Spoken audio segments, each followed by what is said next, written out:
Estamos ya en el día 28 de nuestra serie 40 días de oración.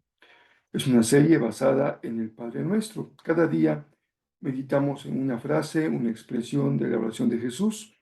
Hoy estamos justamente en el día 28 y nuestro texto de estudio es Lucas 11, primera parte del verso número 4. Pero como cada día, cada meditación, iniciamos con un tiempo de oración al Señor. Y lo hacemos leyendo un salmo. En este caso se trata del Salmo 130, que es considerado un salmo de lamento individual. Es una oración de lamento en donde una persona expresa su sentir al Señor. Permite que su corazón se derrame delante de Dios. Así leámoslo el día de hoy. Desde lo profundo de mi desesperación, oh Señor, clamo por tu ayuda. Escucha mi clamor, oh Señor, presta atención a mi oración. Señor, si llevaras un registro de nuestros pecados, ¿quién, oh Señor, podría sobrevivir? Pero tú ofreces perdón para que aprendamos a temerte. Yo cuento con el Señor. Sí, cuento con Él. En su palabra he puesto mi esperanza. Anhelo al Señor más que los centinelas el amanecer. Sí, más de lo que los centinelas anhelan el amanecer.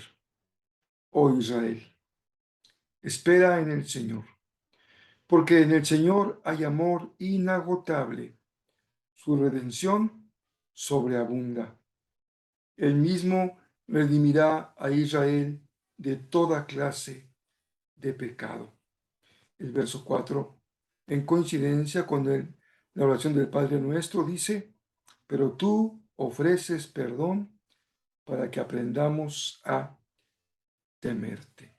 El Señor nos ofrece siempre su perdón. Y en esta ocasión, ustedes recuerdan que estamos en Lucas 11, verso 4, y perdónanos nuestros pecados, así como nosotros perdonamos a los que pecan contra nosotros. La meditación de este día continúa con el tema del perdón. Es un tema profundo, muy significativo, porque hace una enorme diferencia en nuestra vida. Aquí es donde en realidad la frase que acompaña a nuestra serie cobra sentido. La oración cambia tu vida. El agresor, aquel que hiere y al que hay que perdonar, tiene nombre y apellido. Las antiguas confesiones cristianas subrayaron el hecho de que Jesús sufrió bajo el poder de Poncio Pilatos. El agresor tiene un rostro, una identidad, una historia. Judíos y romanos justificaron su actuar en contra de Jesús, aduciendo diversos tipos de razones. Siempre el agresor encuentra formas de justificarse. El Maestro en la cruz simplemente oró por su perdón, porque en realidad ellos no sabían lo que estaban haciendo. Jesús le dio un significado diferente a su sufrimiento y a su muerte, un significado insospechado para sus agresores, tanto judíos como romanos. Ellos usaron su poder para destruir, para herir, para humillar a Jesús y para finalmente llevarlo a la muerte. El agresor, ayer y hoy, tiene un rostro, usa su poder para destruir, para herir, para humillar y para matar. El sufrimiento de Jesús, en contraste, fue redentor, una entrega de amor, aunque sus agresores estaban motivados por sus intereses y por el odio que había crecido en su corazón. Hace tiempo conversaba con una víctima de abuso infantil. Poco a poco, en la medida en la que avanzaba la conversación, se clarificaba para ella el abuso que había vivido en su infancia, en su más tierna infancia. Su papá la había abusado sexualmente. Lo extraño fue que para ella el rostro del agresor y de la víctima eran diferentes. Él, papá, consideraba ella, era la víctima y ella la agresora, porque se veía a sí misma como una mala persona que había seducido a su papá. La culpa la había depositado en una pequeña niña de apenas algunos años de vida, y esa había sido toda la trayectoria de su vida: seducir a diestra y a siniestra, encontrando el rostro del padre en cuanto persona se cruzaba por su camino. Una historia que lamentablemente se repite muchas veces. La víctima permite que se deposite en ella la culpa del agresor. Por ello es importante que recordemos que Jesús padeció bajo el poder de Poncio Pilatos. El agresor tiene nombre y apellido, tiene un rostro y suele ser el rostro del prójimo, es decir, del próximo, del más cercano. Hay dos caminos inadecuados para tratar al agresor. Veíamos en la meditación previa el juicio. Y en esta ocasión, Pablo nos habla del conocimiento. Y él dice, porque conocemos de manera imperfecta, tan imperfecta que solemos confundir a la víctima con el agresor. Si fuiste herido, no aumentes a la herida la culpa de haberlo merecido. Y aunque no conozcas a ciencia cierta al agresor, ponerle nombre y apellido, identificar su rostro, es un primer paso que hace posible su perdón. Porque se ha sufrido en manos de una persona de carne y hueso, y es a esa persona a la que se le ha de otorgar el perdón. El apóstol Pablo nos enseña que ninguna persona está en posesión de un conocimiento tan completo que pueda evaluar el todo del que ha herido, incluso el todo de nuestra propia vida. Hay tantos mecanismos que están fuera de nuestro conocimiento que lo que pensamos o consideramos será, por lo menos, algo muy parcial. En ese sentido, el prójimo, es decir, el próximo, el más cercano, es alguien que en el mejor de los casos solo podemos conocerlo de forma parcial. No en pocas ocasiones escuchamos a alguien decir, pues viví con él toda mi vida y no sé quién es.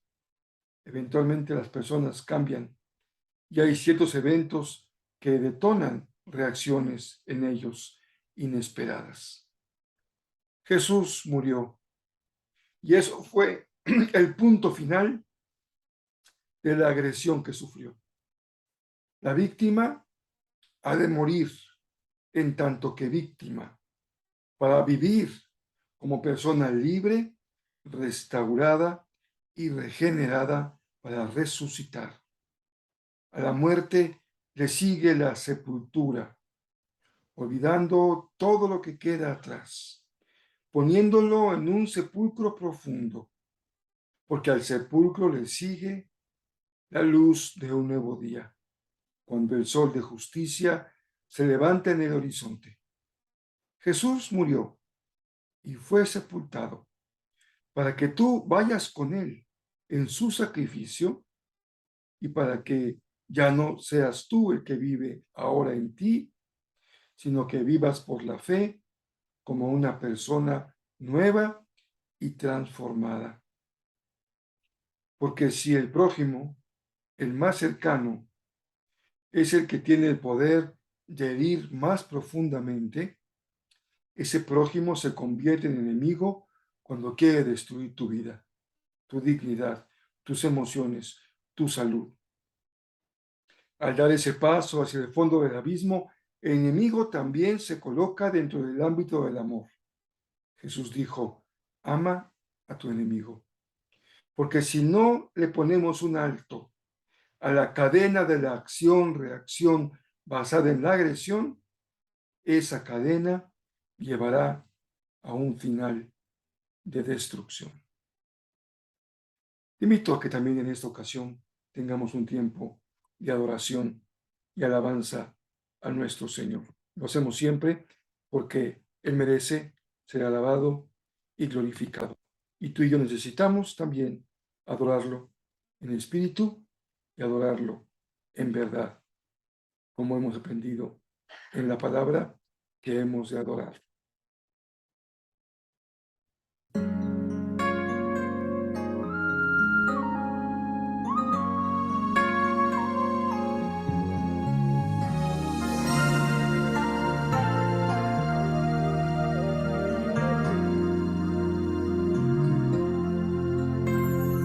Grande es el amor de Dios,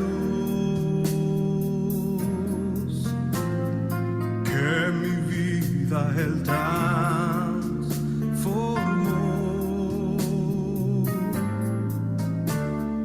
y por ese amor de Dios salvo soy, salvo soy. Nadie pudo amarme a mí, ni entender lo que había en mí. Solo por el amor de Dios soy feliz, soy feliz. No hay amor que se pueda comparar al amor de Dios, tan sublime y sin igual, y que llena mi alma de dulce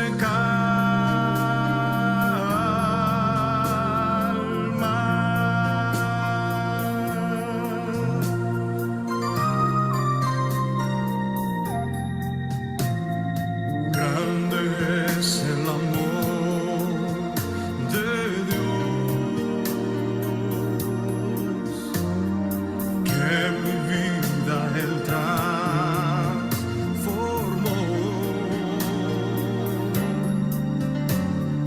y por ese amor de Dios salvo soy, salvo soy. Nadie pudo amarme a mí, ni entender lo que había en mí. Solo por el amor de Dios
Padre, en esta hora, si hay aquí en esta pantalla, en este podcast, una persona que necesita que se derrame tu amor en su corazón para poder perdonar, para poder dejar a un lado en tu cruz, en tus manos, su dolor, su enojo, su tristeza, su amargura.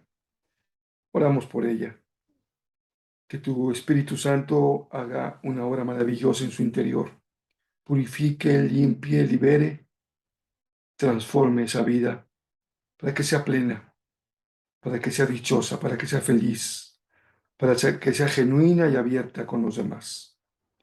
Gracias porque tu amor es lo único que hace posible tu perdón en nuestra vida y nuestro perdón en la vida de los demás y el perdón de los demás también hacia nosotros, Señor. Oramos en Jesús, tu Hijo amado. Amén.